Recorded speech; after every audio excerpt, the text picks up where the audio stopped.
깊이 있는 시선으로 오늘을 바라보는 뉴스 퍼레이드 문을 열겠습니다. 오늘의 주요 뉴스 보시겠습니다. 윤석열 대통령이 해외 순방 이후에 여야 대표들과의 다자 회동을 추진할 것으로 보입니다. 대통령실은 민주당 이재명 대표가 요청했던 1대1 영수회담에 대해서는 영수회담 용어 자체를 인정하지 않는다면서 사실상 거부했습니다. 국민의힘 이준석 전 대표가 당원 개정의 효력을 정지해달라며 낸 가처분 신문이 어제 열렸습니다. 당원 개정은 무효라는 이 전 대표 측의 주장에 국민의힘은 이 전 대표의 소송 자격을 문제 삼았습니다. 어젯밤 서울 지하철 2호선 신당역 여자 화장실에서 30대 남성이 흉기를 휘둘러 20대 여성 영무원이 숨졌습니다. 이 남성은 순찰하던 피해 영무원을 따라 들어가 범행을 저지른 것으로 전해졌는데 경찰은 면식범의 소행으로 보고 있습니다. 저희는 잠시 뒤 돌아오겠습니다. 윤석열 대통령이 해외 순방 직후에 여야 대표와 원내대표가 모두 모이는 회동을 추진할 것으로 보입니다. 이재명 대표가 거듭 제안한 1대1 영수회담을 사실상 거절하고 다자회담으로 가닥을 잡은 건데요. 대통령실은 영수회담 용어 자체를 인정하지 않는다고도 했습니다. 이채린 기자입니다. 국회를 찾은 이진복 대통령실 정무수석은 윤 대통령의 해외 순방 이후 여야 대표와 원내대표를 만나는 것도 고려해볼 필요가 있다고 했습니다. 이재명 대표의 계속된 민생 영수회담 제안에 응할지를 묻는 질문에 답한 건데 이 대표와의 단독 회담은 거부한 것으로 풀이됩니다. 또 영수회담이란 용어 자체를 대통령이 인정하지 않는다고도 했습니다. 과거에 여당의 총재가 대통령이 있을 때는 그 영수회담이라는 이야기가 일리가 있지만 지금은 대통령과 당대표와의 만남 이런 쪽으로. 대통령실 관계자는 여야 상황이 어느 정도 정리가 되어야 만날 수 있다며 이런 뜻을 이 대표와의 통화에서도 전했다고 했습니다. 여당은 이 대표가 자신의 수사에 대한 여론을 돌리려는 거 아니냐며 영수회담을 또 다른 방탄조끼로 삼으려고 하냐고 했습니다. 민주당은 이런 의심에 대해 별다른 입장을 밝히지 않겠다면서 김건희 여사 특검 등 민주당이 제기하는 현안에 있어 대통령의 의중이 중요하다고 했습니다. TV조선 이채림입니다. 지난달 국민의힘 주호영 비대위원장의 직무를 정지시킨 법원이 이준석 전 대표가 추가로 낸 가처분 신청에 대한 심리에 들어갔습니다. 이번에는 새 비대위 출범의 근거가 된 개정 당원이 위법한지에 대해 법원의 판단을 받게 되는 건데 어제 법원에 직접 출석한 이 전 대표는 개정된 당원이 헌법에 위반된다고 주장했고 국민의힘은 이 전 대표가 당원권이 정지돼 소송 자격 자체가 없다고 맞섰습니다. 장동욱 기자의 보도입니다. 이준석 전 대표는 가처분 소송 승리를 자신했습니다. 당원 개정안이라고 하는 것이 결국에는 소급된 상황에 대해 가지고 이야기하는 것이고 법원에서 이것은 큰 고민 없이 판단할 수 있을 것이라 생각합니다. 5일 개정된 국민의힘 당원은 최고위원 4인 이상이 공석일 때를 비상 상황으로 명시해 정진석 비대위원장이 이끄는 새 비대위 출범의 근거가 됐습니다. 이 전 대표 측은 이에 대해 이미 최고위원들이 사퇴한 상황에서 당원을 개정한 것은 소급 금지 원칙에 반한다고 지적했습니다. 또한 최고위원 4명만 사퇴해도 비대위 전환이 가능하다고 한 개정 당원 내용도 정당 민주주의를 훼손해 위헌적이라고 주장했습니다. 반면 국민의힘 측은 당원 개정은 정당 고유 결정이라며 더욱이 이미 당원권이 정지된 이 전 대표는 가처분 신청 자격도 없다고 맞섰습니다. 법원에서 안 된다고 하니까 다시 개정을 해서 또 비상상황을 만들어낸 것이라서 결국은 이제 당원이 위법하냐, 당원이 헌법에 반하는지 그게 핵심인 것. 정진석 비대위원장은 첫 회의를 열고 공식 활동을 시작했습니다. 법원이 현명한 판단을 해주실 것으로 저는 기대하고 있습니다. 재판부는 사건에 대한 결론을 바로 내지 않고 28일로 예정된 정진석 비대위원장 직무정지 가처분 사건의 심리를 마친 뒤 함께 결론을 낼 것으로 보입니다. TV조선 장동우입니다. 자신과 관련된 의혹이 계속해서 불거지자 그동안 민생에 집중하겠다던 이재명 대표도 다시 발언 수위를 높였습니다. 여권을 향해 정적 제거에 너무 열중하지 말라고 하고 김건희 특검은 국민이 원한다고도 했는데 여당은 정적 제거가 아닌 도적 제거라고 맞받았습니다. 이광희 기자의 보도입니다. 당 최고위를 주재한 민주당 이재명 대표가 민생을 얘기하다 자신에 대한 수사를 정권의 정적 제거라고 규정했습니다. 정부도 정쟁 또는 야당 탄압 또 정적 제거 이런 데 너무 국가 역량을 소모하지는 마시고 회의가 끝난 뒤엔 자신에 대한 수사에 불쾌감도 내비쳤습니다. 수사 결과 뒤집혔는데 이제는 어떻게 보실까요? 경찰에 물어보시죠. 왜 뒤집었나? 이 대표는 원내대표단과의 만찬에서도 김건희 여사 특검법 찬성 여론을 언급하며 너무 좌고우면하면 안 된다고 말한 걸로 전해졌습니다. 이 대표가 불과 며칠 사이 발언 수위를 높이자 당 지도부도 특검과 국정조사 추진으로 보조를 마쳤습니다. 어떠한 간문에 저희가 처했다고 해서 스톱할 수는 없는 거 아닙니까? 의혹들을 묶어 국정조사를 추진하고 정기국회 국정감사에서도 진실을 밝혀낼 것입니다. 오후엔 당 지도부와 함께 노무현 전 대통령 묘소를 참배했습니다. 당권주자 시절인 지난 7월 이후 2달 만에 봉하마을을 찾은 이 대표는 방명록엔 실용적 민생개혁으로 국민의 삶을 책임지겠다고 적었습니다. 이 대표의 정적 제거 주장에 국민의힘 권성동 원내대표는 법에 따라 권력자의 범죄 의혹을 밝히는 것은 도적 제거를 위한 것이라고 반박했습니다. TV조선 이광희입니다. 검찰이 임성근 전 부장판사의 사표 수리 과정에서 직권남용과 공문서 위조 혐의로 고발됐던 김명수 대법원장에 대해 본격 수사에 나선 것으로 확인됐습니다. 당시 김 대법원장은 민주당의 탄핵 추진을 이유로 사표를 반려하고도 그런 사실이 없다고 국회에 거짓 해명을 했다가 검찰에 고발된 바 있죠. 그게 지난해 2월의 일인데 문재인 정부 때 수사를 뭉개고 있던 검찰이 최근 임 전 판사를 참고인으로 불러 당시 상황에 대해 집중 조사를 한 겁니다. 김 대법원장에 대한 직접 조사 가능성도 열려 있는 것으로 전해졌습니다. 최민식 기자의 보도입니다. 검찰이 임성근 전 부장판사를 지난달 7일 참고인 신분으로 소환했습니다. 4시간 반가량 이어진 조사에서 검찰은 임 전 부장판사가 2020년 5월 김명수 대법원장을 찾아가 사표를 제출한 경위와 당시 주고받은 대화 내용을 확인했습니다. 지난해 6월 김인겸 당시 법원행정처 차장과 임 전 부장판사의 서면 조사 이후 1년 2개월이나 멈춰있던 검찰 수사가 다시 시작된 겁니다. 앞서 김 대법원장은 작년 2월 탄핵 문제로 사표를 수리할 수 없다고 한 적이 없다고 국회에 답변서를 제출했는데 하루 만에 김 대법원장과 임 부장판사의 녹취록이 공개되면서 거짓말로 드러났습니다. 똑같고 이야기하면 지금 뭐 탄핵하자고 저래 나오고 설치고 있는데 그거 내가 사표 수리했다고 하면 국회에서 무슨 이야기 듣겠냐 말이야. 그지? 직권남용과 허위 공문서 작성 혐의로 검찰에 고발된 김 대법원장 측은 임 전 부장판사가 사표를 낸 것은 맞지만 정식 절차가 아니라 국회에 거짓말을 한 게 아니다라는 입장을 고수하고 있습니다. 이에 대해 검찰 관계자는 대부분의 사실관계 파악은 끝난 상황이라며 어떤 형태로든 김 대법원장에 대한 조사를 검토하고 있다고 말했습니다. TV조선 최민식입니다.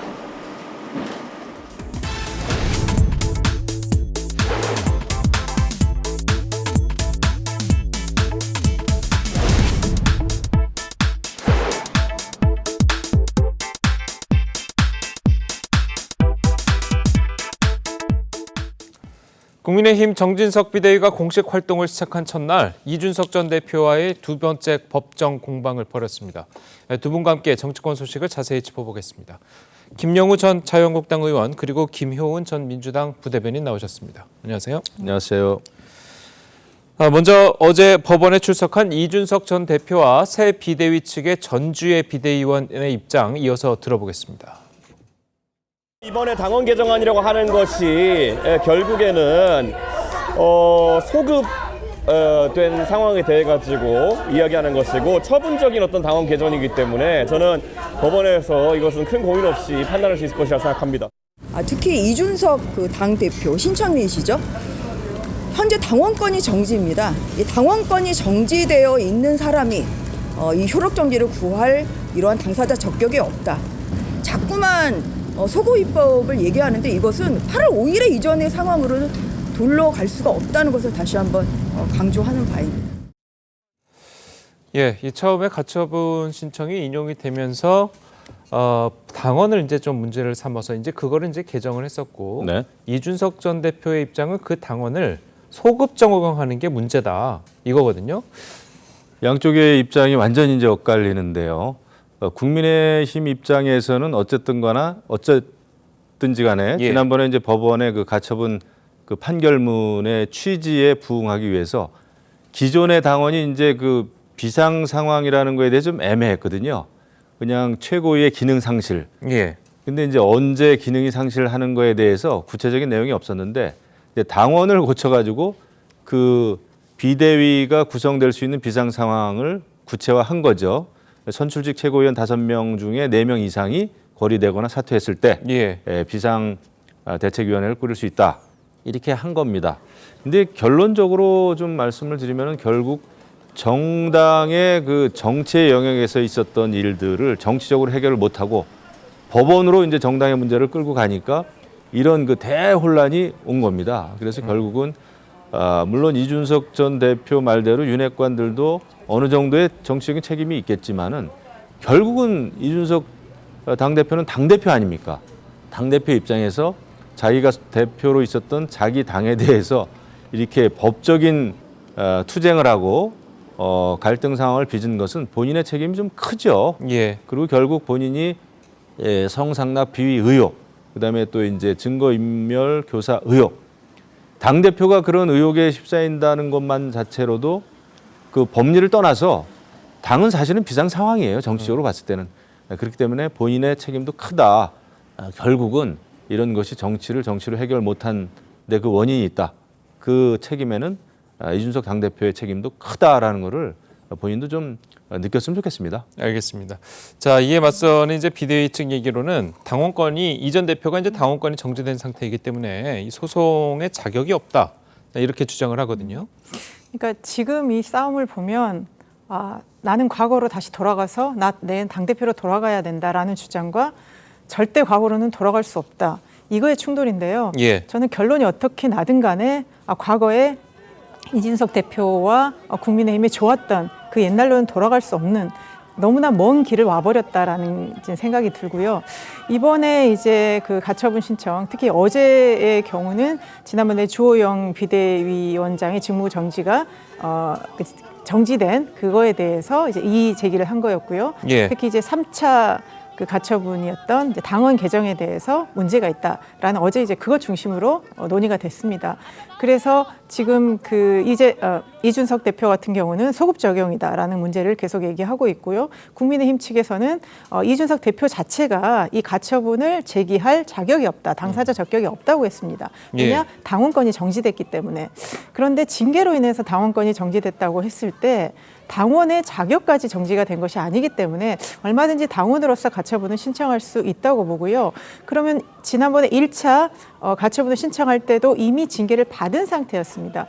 그래서 지금 국민의힘이 이번에 또 가처분 신청이 지난번처럼 혹시 인용될 가능성, 이거에 대한 우려를 가지고 자꾸 이제 인용 기각보다는 이 자체가 요건이 안 된다. 각하 쪽으로 계속 이제 여론을 좀 몰아가는 것 같습니다. 정진석 비대위원장도 이 정치가 너무 사법화되고 있다. 왜 정당의 자율성을 사법부가 훼손하느냐. 그래서 굉장히 법원을 좀 압박하는 그런 식의 발언까지 있었습니다. 예. 그래서 국민의힘은 자꾸 이렇게 가려고 하는 것 같은데요. 비상 상황이기 때문에 당원 개정을 통해서 비상 상황을 해소할 수밖에 없었다고 계속 주장을 하고 있습니다. 근데 이제 마지막에 28일에 이제 4차 가처분 이제 정진석 비대위원장의 그 직무 정지까지 이제 최종적으로 판단이 날 거고요. 다만 더 우려스러운 것은 어제 이준석 대표 측에서 그러면 정진석 비대위원장이 구성한 비대위원들에 대해서도 가처분 신청의 가능성을 열어둠으로써 5차 가처분을 예고를 했습니다. 그러면 앞으로 이 가처분이 어디까지 갈 것인가? 그러면 이제 사람들이 그럼 N차, 무수하게 가야 되는 N차 가처분까지 나오는 상황이 아닌가, 매우 우려스러운 상황입니다. 예. 자, 이쯤에서 국민의힘 내부 상황은 어떤지 김행 비대위원을 전화로 연결해서 이 얘기를 한번 좀 들어보겠습니다. 자, 비대위원이 연결됐습니까?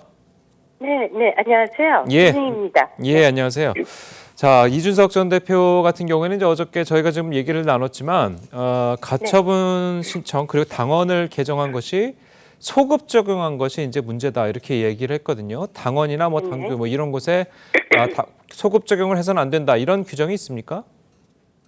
아니, 그건 이제 본인의 주장이고요. 예. 사실 저희 당이 그 당의 비상사태에 대한 규정이 없었던 것은 아닌데 예. 그 규정의 모호성을 지난번 1차 가처분 때 그 법원에서 문제 삼았던 거 아닙니까? 예. 사실 이번은 보완한 것이에요. 보다 그러면 구체화하다. 그래서 5명 중에 4명, 즉 최고위라는 것이 당의 최고 의사결정기구 아닙니까? 예. 거기서 80%가 당이 비상 상황이라고 생각해서 사퇴를 했으면 비상 상황이라고 저희가 당원을 이제 개정을 한 것이죠. 예. 구체화했을 뿐이지 원래의 당원 내에 당의 비상 사태라는 것에 대한 규정이 없었던 것은 아닙니다. 예. 네, 그래서 네네. 예. 그래서 뭐 일각에서는 네. 예, 말씀하시죠. 예. 네, 말씀하세요. 네. 자, 일각에서는요. 그래서 이제 새 비대위의 법원이 가처분 인용 신청을 내릴 수도 있다. 자, 이런 전망을 네네. 하고 있어요. 비대위에 네네. 대해서도 이제 뭐 2번째 가처분이 인용될 상황에 대해서 뭐 대안이 논의되고 있습니까? 어떻습니까? 저희도 아까 그 말씀하신 대로 뭐 이렇게 가면 진짜 N차 가처분까지도 갈 수 있기 때문에 국민 모두가 알듯이 지금 당은 정말 비상 상황이거든요. 그래서 예. 저희는 이렇게 생각을 하고 있습니다. 일단 당 대표가 이제는 당 대표로서의 자격 요건을 완전히 상실했다. 저희는 이렇게 보고 있습니다. 예. 더더군다나 그뿐만이 아니라 당원권 정지라는 것은 6개월이라는 기간이 있지 않습니까? 그 기간은 저희가 이준석 전 대표한테 그 당원으로서의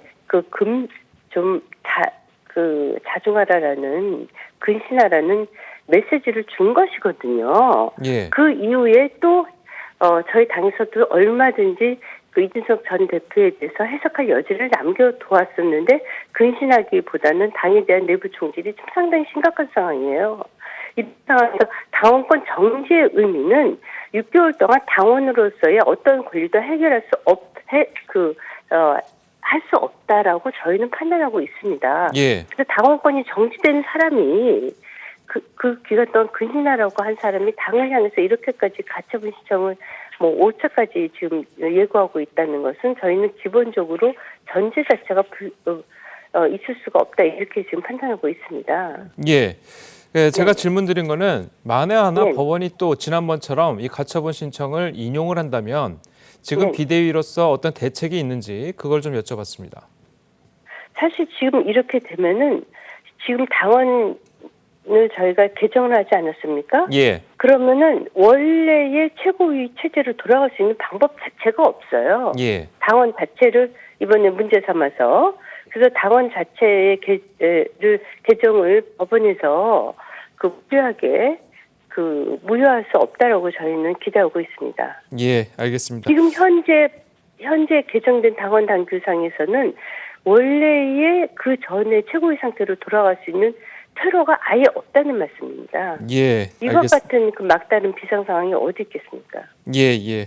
자, 그래서 지금 뭐 법원이 이제 주호영 비대위에 이제 제동을 걸었을 때도 뭐 새로운 비대위가 이제 탄생을 하면서 계속해서 뭐 도돌이표처럼 계속 되돌아가는 그런 이어지는 상황이 보이고 있는데 그래서 일각에서는 국민의힘이 무리하게 비대위를 출범시켰다는 건 아니냐. 자, 이런 지적도 있거든요. 네네. 그때 당시에도 제가 분명히 말씀드리지만 저희 당원 당규에 비상사태에 대한 규정이 있습니다. 그런데 법원이 구체화되지 않았다라고 판단을 했다고 저희 쪽은 판단을 해서 예. 그래서 구체화시킨 거거든요. 그래서 저희가 그 법원의 입장을 충분히 수용을 한 것입니다. 그래서 법원의 결정을 존중하면서 그러면 법원의 결정을 존중하는 상황에서 이를 어떻게 극복할 수 있을 것인가를 예. 집중적으로 토론을 해서 그럼 구체화하는 것이 방법이다.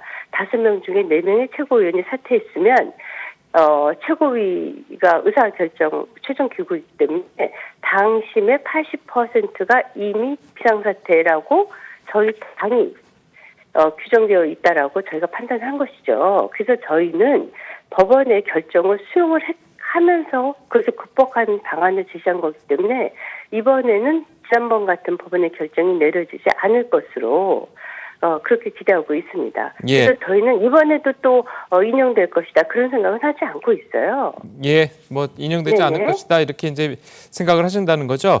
자, 어쨌든 네네. 예, 이 전 대표 같은 경우에는 이제 비대위 뒤에 기관총을 든 독전관이 있다. 자, 이런 발언도 네네. 했거든요. 자, 이게 네네. 비대위 뒤에 배후가 있다 이런 의미 같은데 네. 어떻게 들으셨습니까? 저희 독점관이라는 표현을 요즘 이 전 대표의 지지층에서 그 말의 뜻을 이해할 수 있는지 잘 모르겠어요. 굉장히 어려운 단어죠? 예, 네, 그래서 휘황찬란한 어휘력에 대해서 저희가 놀랐는데 지금 뒤에서 기관총질을 하는 사람이 누구인지에 대해서는 저희 당원들은 아마도 그것을 이 전 대표한테 그 책임을 물을 것이라고 저는 생각하고 있어요. 예. 네, 알겠습니다. 그래서 저희가 생각하는 독점관에 대한 주체는 그쪽에서 생각하는 주체와 완전히 다릅니다. 예, 저희는 알겠습니다. 뒤에서 총질하는 사람이 이 전 대표라고 생각하고 있습니다. 예. 자, 네. 그리고 이 전 대표가 이렇게 이제 가처분 신청을 하면서 한쪽에서는 또 이제 당원 모집을 독려를 하고 있지 않습니까? 자, 이런 네네. 행동에 대해서는 어떻게 보고 계시나요? 저는 이거요. 지금 이준석 전 대표께서 정말 뛰어나신 분인 것도 저희가 잘 알고 있습니다. 예. 애초 이 사건의 시발점은 그 성과 관련된 진짜 입에 담기도 민망한 그런 헌정사상 없었던 초유의 사태로 빚어진 상황이거든요. 그런데 보십시오. 당원은요. 전체 당원이 특정인을 본인을 보호하기 위해서 당원을 모집한다는 것은 정말 말도 안 되는 상황입니다. 그러면은 저희 당원들의 표심이 일그러지거든요. 예를 들어서 이런 겁니다. 여론조사를 한다고 칩시다. 예. 그러면 여론조사가 전 국민을 대표로 샘플링이 되어야 되는 것이 맞아요. 그렇죠? 예. 그런데 특정 세력이 자기 쪽의 의견을 주장하기 위해서 자기 쪽을 보호하기 위해서 여론조사 샘플에 왜곡된 샘플을 집어넣는 그런 해당행위거든요. 이것이야말로 저희는 민주주의를 위배하는 것이 생각을 합니다.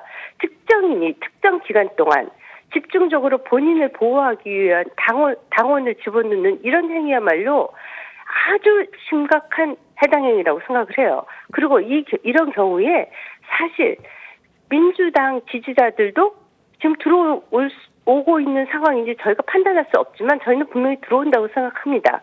그래서 여론조사를 할 적에도 역선택 방지 조항을 그렇게 고심하는 것이지 않습니까? 예.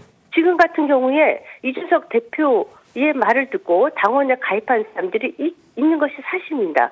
그들의 성분은 딱 2가지예요. 이준석 대표를 보호하자 또는 민주당 지지자들의 역선택 그 위해서 들어오는 사람들이거든요. 예. 이것은 저희 당원 전체의 표심을 흔드는 정말 왜곡된 민주주의라고 생각을 합니다. 이건 민주주의라고 생각을 할 수 없고요. 예. 저희 당심을 본인의 정치적 목적으로 흔드는 이건 심각한 그야말로 민주주의의 저희라고 생각을 합니다. 누가 당원 모집을 이렇게 합니까? 예. 당에서 당원 모집을 할 때에는 당원에 저희가 선거 때 특수한 경우에 당원들의 더 많은 그 모집을 많이 하지 않습니까? 그것은 어떤 정당에서도 하는 거예요. 예. 특정인을 위한 당원 모집을 하는 경우는 처음입니다. 예, 알겠습니다. 네네. 네. 예, 오늘 말씀 감사합니다. 네, 감사합니다. 예, 네. 지금까지 국민의힘 김행 비대위원과 전화 연결을 나눠봤습니다.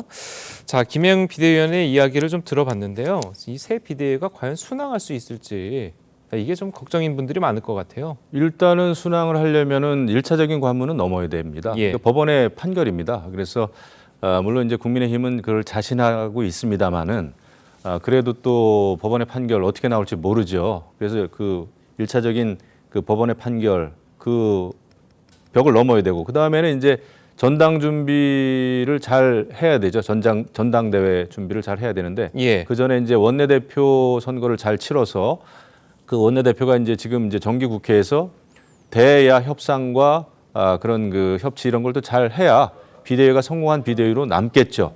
그것이 가장 중요한데 지금 이제 가장 큰 문제는 문재인 정부가 사실은 그 대선에서 지게 된 그 필패의 원인은 조국 전 장관을 중심으로 해가지고 진보 진영이 나뉘어졌던 거거든요, 민주당이. 근데 지금 국민의힘이 이준석이라고 하는 깊은 늪에 빠져서 아직도 좀 허우적대고 있는 것 같아요. 근데 이런 때일수록 국민의힘은 빨리 비대위에 그 비전을 제시하고 플랜을 빨리 짜야 됩니다. 그렇지 않으면은 이준석의 늪에서 헤어나기가 굉장히 어렵다 이렇게 생각되고 이준석 전 대표는 뭐 김행 그 비대위원 말대로 지금은 자중하는 게 맞는데 끝이 어딘지 모르게 지금 계속 법적인 투쟁을 하겠다는 것은 그거는 정말 해당 행위죠. 그것은 자제하는 게 맞겠다 이런 생각이 듭니다. 네, 말씀해 주시죠. 지금 이준석 대표 관련해서요. 그러니까요. 지금 김행 비대위원 관련해서 굉장히 격양되어 있는 것 같습니다. 그게 아마 국민의힘 내부의 의견 같아요. 그러니까 이준석 대표의 과거 이런 문제들, 뭔가 절차적인 문제가 있었거나 뭔가 잘잘못이 있었거나 지금은 그거를 따질 때가 아니라 너무나 감정적으로 국민의힘과 이준석 대표가 함께 갈 수 없는 상황. 특히 그 얘기가 정진석 비대위원장 입으로 나왔습니다. 더 이상 함께 갈 수 없지 않느냐. 그랬을 때 아마 앞으로 법원의 결과가 어떻게 나오든지 간에 국민의힘은 계속 이준석 대표와 결별하는 그런 수순을 밟을 것 같습니다. 알겠습니다. 자, 오늘 시간 관계상 두 분 말씀은 여기까지 듣겠습니다. 잘 들었습니다. 고맙습니다.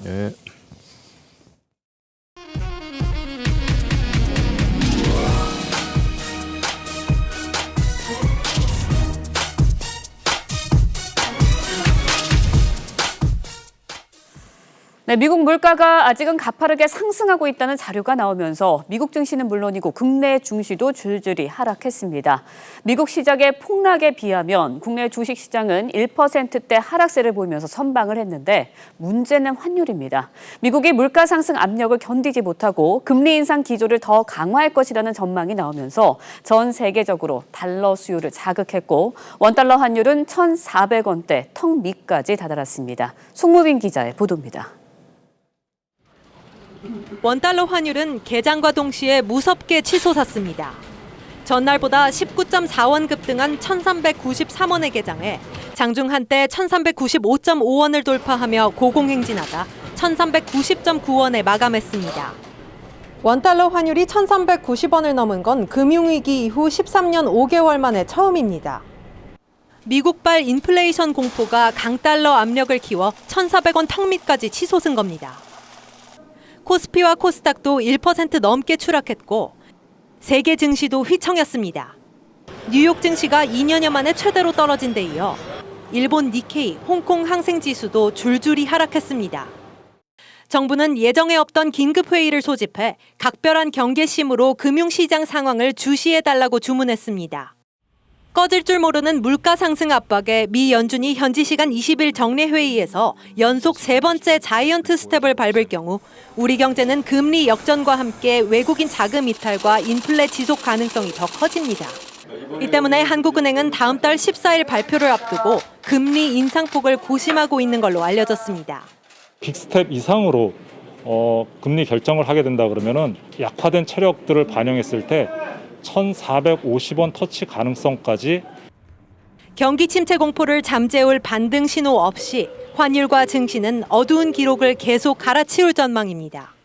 TV조선 송무빈입니다.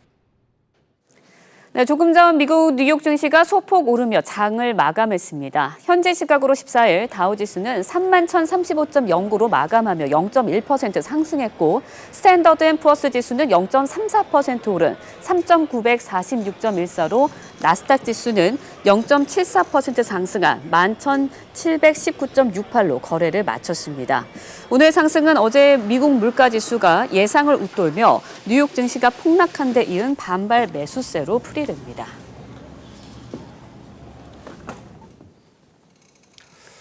예, 미국발 물가 충격에 원달러 환율이 1,390원 선을 돌파하면서 국내 증시도 1% 넘게 추락했습니다. 네, 다음 주 미 연준이 기준금리를 1%로 올릴 수 있다는 전망도 나오고 있는데 우리나라에 어떤 영향을 미칠 수 있을지 권혁중 경제평론가와 함께 자세히 짚어보도록 하겠습니다. 안녕하세요. 네, 안녕하십니까. 자, 원달러 환율이 이제 1,400원 근처까지 왔어요. 네. 지금 상황 굉장히 심각하다고 봐야겠죠? 그렇죠. 이제 아까도 리포트에서 잠깐 나왔지만은 이제 고점으로 본다 그러면은 일단 예. 13년 5개월 만에 최고치로 이제 환율이 치솟은 거거든요. 예. 사실 그렇게 본다 그러면 환율의 압박이 경제에 미치는 영향이 더욱더 커질 수밖에 없다.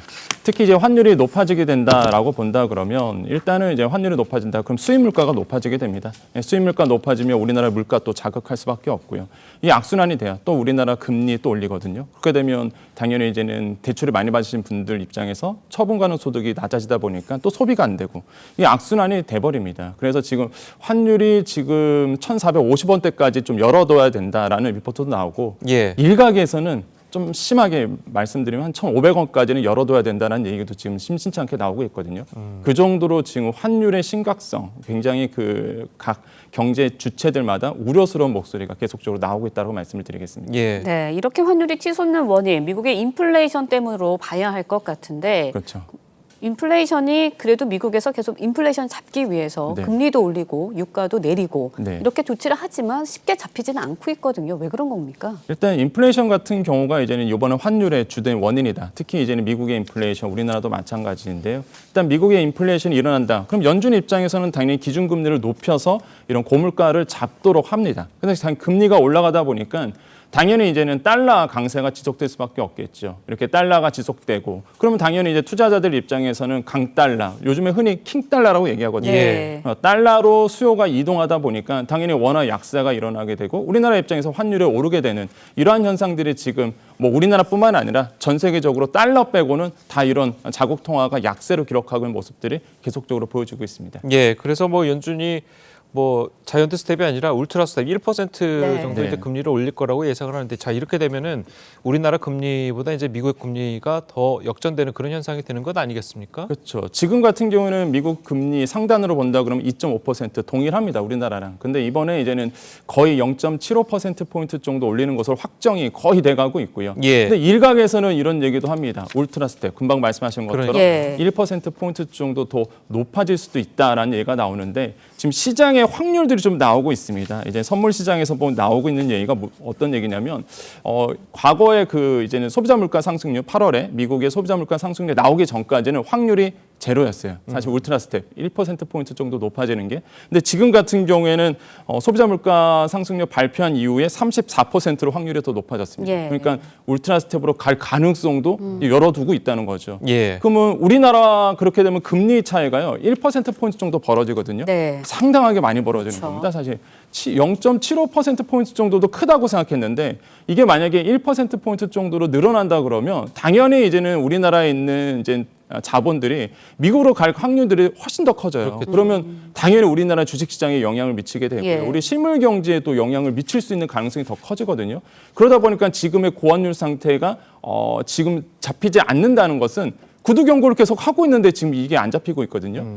그래서 사실 지금 뭐 주요 경제 주체들마다 좀 우려스러운 목소리가 그래서 이제 계속 나오고 있다고 보시면 되겠습니다. 예. 네, 그런데 이제 미국보다는 유럽의 침체가 한국 경제에 더 큰 영향을 미친다라는 네. 분석도 있더라고요. 왜 그런 건가요? 일단 미국 같은 경우는 왜 인플레이션이 일어났느냐라고 본다 그러면은 일단은 이번에 봤을 때 주거 비용이 크게 영향을 미쳤습니다. 근데 두 번째가 바로 이렇게 에너지와 관련 예. 제외된 근원 물가 자체가 좀 낮아진 부분도 있었겠지만은 일단은 주거비 문제 이런 것들이 이제 문제가 됐었는데 가장 큰 원인으로 본다 그러면 우리나라에 미치는 영향은 유럽과의 큰 밀접한 관계가 있습니다. 왜 그러냐면 유럽 같은 경우에 에너지 문제가 크게 작용하고 있거든요.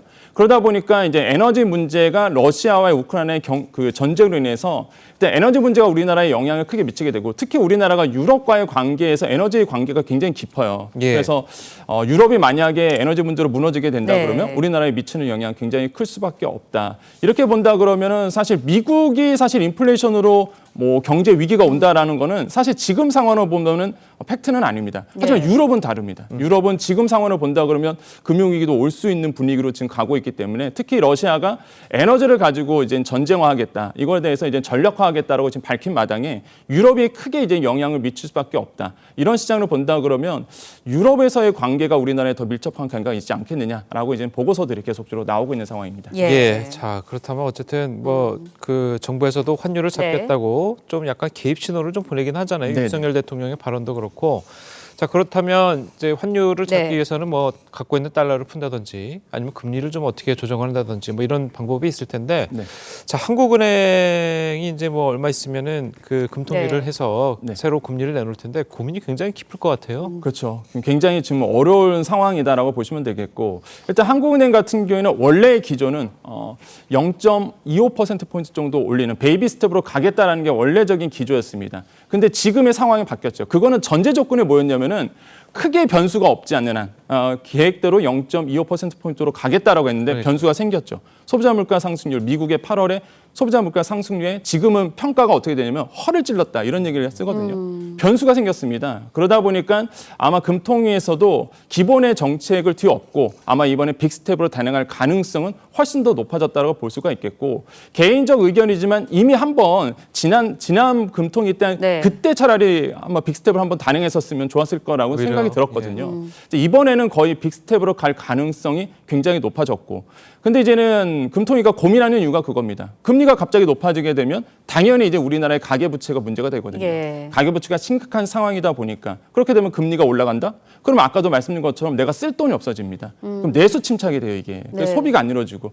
이것 때문에 지금 고민하고 있는 거거든요. 근데 지금 상황으로 본다 그러면 빅스텝을 단행할 수밖에 없는 구조로 지금 가고 있지 않나 이렇게 생각을 해보겠습니다. 네, 지켜봐야 할 것 같은데 말씀하신 것처럼 고환율, 고물가, 고금리 때문에 서민들 참 힘든 상황이거든요. 이게 끝이 있을까요? 어떻게 됩니까? 사실 연말까지는 끝이 없을 거다라는 게 아마 지배적인 생각일 것 같습니다. 일단은 환율 자체가 계속적으로 연말까지는 올라갈 것으로 보고 있고요. 그다음에 금리의 인상은요, 어느 정도 이제는 금리 인상기로 가고 있기 때문에 지금 뭐 이거를 꺾을 만한 어떤 대외적인 변수가 없다. 특히 이번에 일어났던 이 인플레이션, 그다음 우리나라의 금리 인상은요, 내부적인 요소가 아닙니다. 사실 대외적인 변수, 외생적 변수 때문에 일어나고 있는 거거든요. 에너지라든지 아니면은 뭐 노동 시장이라든지 이런 미국과의 관계가 밀접하게 있다 보니까 외국에서의 어떤 이런 대외적인 변수 때문에 일어나다 보니까 사실 우리나라가 정책적으로 풀 만한 어떤 카드가 많이 있지 않습니다. 그러다 보니까 뭐 지금 연말까지 그리고 내년 상반기까지는 고환율, 그다음에 고물가 상태, 그다음에 고금리 상태 이런 상태로 계속적으로 갈 것이다. 그래서 아마 방송을 보시는 많은 시청자분들께서는 단단한 마음의 준비를 좀 하셔야 되지 않겠느냐라고 좀 생각을 해보겠습니다. 그러니까 이게 문제가 우리나라뿐만 아니라 전 세계인 게 문제인 거죠. 예. 알겠습니다. 자, 오늘 평론가님 말씀 여기까지 듣겠습니다. 잘 들었습니다. 고맙습니다. 네, 감사합니다.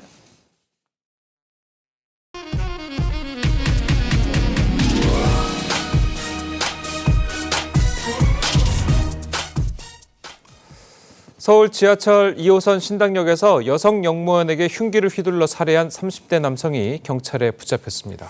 경찰은 이 남성이 피해 여성과 알고 지내던 사이인 것으로 보고 자세한 사건 경위를 수사하고 있습니다. 김보건 기자의 단독 보도입니다. 사건은 어젯밤 9시쯤 서울 지하철 2호선 신당역 역사 내 화장실에서 발생했습니다. 30대 남성 A씨가 여자 화장실을 순찰하던 20대 여성 영무원을 뒤따라가 흉기를 휘둘렀습니다. 피해 영무원은 심정지 상태로 발견돼 응급처치를 하며 병원으로 옮겨졌지만 2시간 반 만에 숨졌습니다. 여자 화장실에 비상벨이 있다고 거기서 이제 눌러가지고 지하철 역사에서 울리니까 근처에서 시민분이랑 직원, 역사 직원 저희가 갔을 때는 이제 구급대가 CPR 중이셨고요. 흉기를 휘두른 남성은 지나가던 시민과 다른 영무원이 붙잡아 현장에서 검거됐는데 손을 다쳐 병원에서 치료를 받은 뒤 경찰서로 이송됐습니다. 경찰은 밤사이 이 남성을 상대로 범행 동기 등 조사를 마쳤는데 평소 피해자와 안면이 있던 면식범의 소행으로 판단하고 있습니다. 경찰은 이르면 오늘 오전 중으로 정확한 사건 경위를 발표할 예정입니다. TV조선 김보건입니다. 네, 검찰이 가상화폐 루나 테라를 개발한 권도형 테라폼 랩스 대표 등에 대한 신병 확보에 착수했습니다. 서울 남부지검은 어제 권 대표와 공동 창업자 등 6명에 대해 자본시장법 위반 혐의로 법원에서 체포영장을 발부받았다고 밝혔습니다. 검찰은 싱가포르에 체류 중인 것으로 알려진 권 대표 등을 인터폴에 적색 수배하는 등 신병을 확보할 계획입니다. 방송인 박수홍 씨의 친형이 수십 년간 동생의 돈을 빼돌린 혐의로 결국 구속이 됐습니다. 네, 검찰은 친형이 약 21억 원을 횡령한 것으로 파악을 했는데요. 자세한 내용 정혁진 변호사와 함께 짚어보도록 하겠습니다. 안녕하세요. 안녕하세요. 자, 결국 그렇게 무죄를 주장하더니 네. 구속됐어요. 친형이. 네네. 박수홍 씨가 1991년도에 데뷔했습니다. 네. 30년 넘었는데 데뷔할 당시부터 아마 친형이 그 매니저 역할을 했던 것 같은데 그동안에 100억이 넘는 돈을 횡령했다. 이게 박수홍 씨 주장이거든요. 네. 그 작년 4월 2021년 4월 달에 고소를 했는데 9월 13일 날, 올 9월 13일 날 구속영장이 발부가 됐습니다. 네.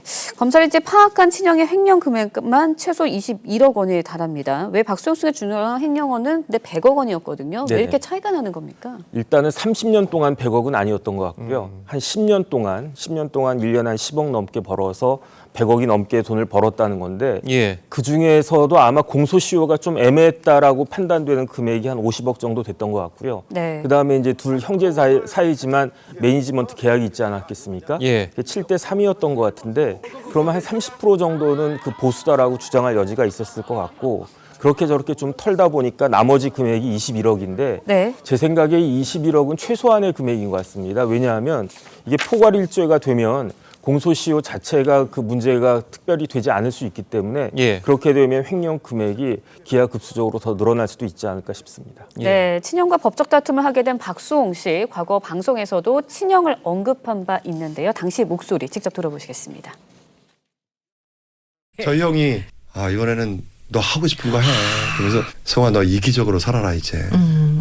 너 그럴 때 됐어. 그런데 진짜 눈물 나게 고맙더라고요. 그러네, 울컥하네요. 제 옆에 있는 사람이 제 인생을 이렇게 제일 오랫동안 본 사람이 저한테 그런 얘기 해주니까 진짜 힘이 나고 막 네, 그런데 이제 변호사님, 우리 법에는 가족끼리의 재산 범죄 처벌하지 않는 조항이 있다고 들었습니다. 가족이잖아요. 처벌할 수 있는 겁니까? 일단은 로마 시대에는요 가장이 가족 구성원들을 처벌할 수 있는 권한이 있었어요. 그렇기 때문에 가정 내에서 가장이 알아서 처리할 문제지 국가가 개입할 문제가 아니다. 그런데 그 로마법의 잔재가 우리나라하고 일본만 남아 있는 게 이른바 친족 상도례인데 그 법에 따르면 형법 328조에 따르면은 직계 혈족 사이에서는 처벌하지 않는다. 다시 말해서 부모 자식 간에는 아무리 이제 재산 범죄, 절도, 사기, 횡령 이런 것들을 저질러도 처벌하지 않는다. 그래서 우리가 잘 알다시피 뭐 어떤 가수도 있었고 또 어떤 유명한 축구 선수도 있었고 부모님하고 갈등이 있지 않았습니까? 네. 그런 경우는 처벌이 안 되는데 동거하지 않는 친족, 예컨대 형제 자매 지간이라고 하더라도 같이 살지 않는 경우에는 그때는 친고죄라고 그래가지고 이게 고소를 해야지 처벌할 수가 있거든요. 그런데 박수홍 씨 같은 경우에는 작년 4월 달에 친형에 대해서 고소를 했기 때문에 처벌이 될 수가 있는 거죠. 자, 그렇다면 이제 처벌 수위는 어느 정도까지 받을 수가 있을까요? 이게 형법적으로 따지면 업무상 횡령인데 이게 금액이 커지기 때문에 특정경제범죄법에 가중됩니다. 그래서 이득액이 5억 원 이상이면 3년 이상 징역인데 3년 이상 징역이라는 이야기는 30년까지 가능하다는 이야기거든요. 그다음에 이제 21억 정도로 나와 있지만 이게 금액이 50억 이상이 되면 무기징역부터 5년 이상이 되기 때문에 이게 굉장히 그 가중이 되고요. 그다음에 실질적으로 판사들이 그 참조하는 양형 기준이 있거든요. 제가 양형 기준을 찾아봤더니 5억에서 50억까지는 기본이 2년에서 5년이고요. 그다음 50억이 넘어가게 되면은 4년에서 7년까지. 그런데 이 4년이라고 하는 기간이 중요한 게 3년이 넘어가면 집행유예가 나오지 않습니다. 그렇기 때문에 이 형을 감경하기 위해서는 형 측에서는 형은 반드시 그 박수홍 씨하고 합의가 이루어져야 되지 않을까 그 생각이 듭니다. 네, 그런데 횡령 혐의와는 별도로요. 친형 부부를 상대로 손해배상 청구 소송도 제기한 상황이라고 합니다. 지금 형이 구속이 된 상태이기 때문에 아무래도 이것도 재판에 영향을 주지 않을까라는 생각이 들어요. 일단 민사재판하고 형사재판은 별개이지만 형사재판에서 인정된 사실관계 같은 것들은 민사재판에서도 굉장히 유력한 증거가 될 수 있기 때문에 그래서 여기서 이제 형사처벌이 나오게 되면은 박수홍 씨가 주장한 금액에 대한 손해배상 청구 소송에서도 굉장히 유리하지 않을까 싶고요. 그다음에 일단 구속이 됐으니까 당장 구속에서 면하기 위해서라도 빨리 합의가 되는 것이 필요하지 않을까 하는 생각이 듭니다. 예, 알겠습니다. 자, 오늘 변호사님 말씀은 여기까지 듣겠습니다. 고맙습니다. 고맙습니다.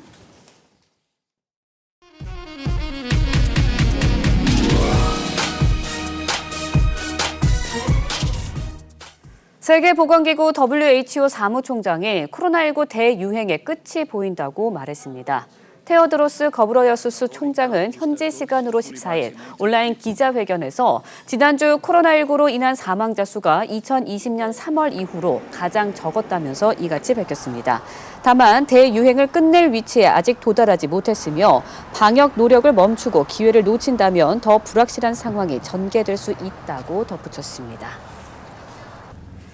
최악의 경제난을 겪고 있는 레바논에서 은행에 출금 제한으로 예금을 찾지 못한 여성이 장난감 총을 들고 은행에 난입하는 일이 벌어졌습니다. 화면으로 함께 보시죠. 검은색 상하의를 입은 여성이 책상 위에 올라 권총을 치켜들고 위협하고 있습니다. 현지 시간으로 14일 레바논 수도 베이루트의 한 은행에서 벌어진 일입니다. 여성은 병원에서 죽어가는 언니의 예금을 찾으러 왔다고 소리쳤고요. 결국 미화 12,000달러와 1,000달러에 해당하는 레바논 파운드화를 받아 은행을 빠져나갔습니다. 이 모든 과정은 페이스북으로 생중계됐는데 여성은 실제 은행 고객인 살리 하피즈로 밝혀졌습니다. 하피즈는 가져간 권총이 조카의 장난감이었다고 주장을 했는데요. 세계 역사상 가장 심각하고 불황이라는 평가를 받고 있는 레바논. 대다수 은행들이 예금 인출을 제한하다 보니 이런 사태가 종종 벌어지고 있습니다. 네, 오늘 내륙을 중심으로 낮 동안 늦더위가 기승을 부리겠습니다. 한낮 기온 서울 30도, 전주는 31도까지 기온이 쑥 올라서 마치 여름처럼 덥겠는데요. 그만큼 일교차도 크게 벌어지니까요. 감기 걸리지 않도록 건강관리 잘해주셔야겠습니다. 오늘 서쪽 지역은 대체로 맑겠습니다만 동쪽 지역과 제주는 흐린 가운데 제주에는 내일까지 10에서 50mm 정도의 비가 내리겠고요. 남해안과 제주에는 강풍특보가 내려지면서 바람도 거세게 불겠습니다. 기온 살펴보겠습니다. 한낮 기온 서울 30도, 청주, 광주가 31도까지 올라서 덥겠습니다. 한편 제14호 태풍 난마돌이 북상하고 있습니다. 앞으로 세력이 점차 더 강해지겠고요. 다음 주 초에는 일본 규슈 부근으로 이동을 할 것으로 보입니다. 아직까지는 진로가 유동적인 만큼 최신 기상정보 계속해서 확인해 주시는 것이 좋겠습니다. 당분간 늦더위가 계속되겠고 일요일에는 동쪽 지역을 중심으로 비가 내릴 전망입니다. 날씨였습니다. 목요일 아침 뉴스 퍼레이드는 여기서 마치겠습니다. 네, 저희는 내일 아침 7시 30분에 다시 찾아뵙겠습니다. 시청해주신 여러분 고맙습니다.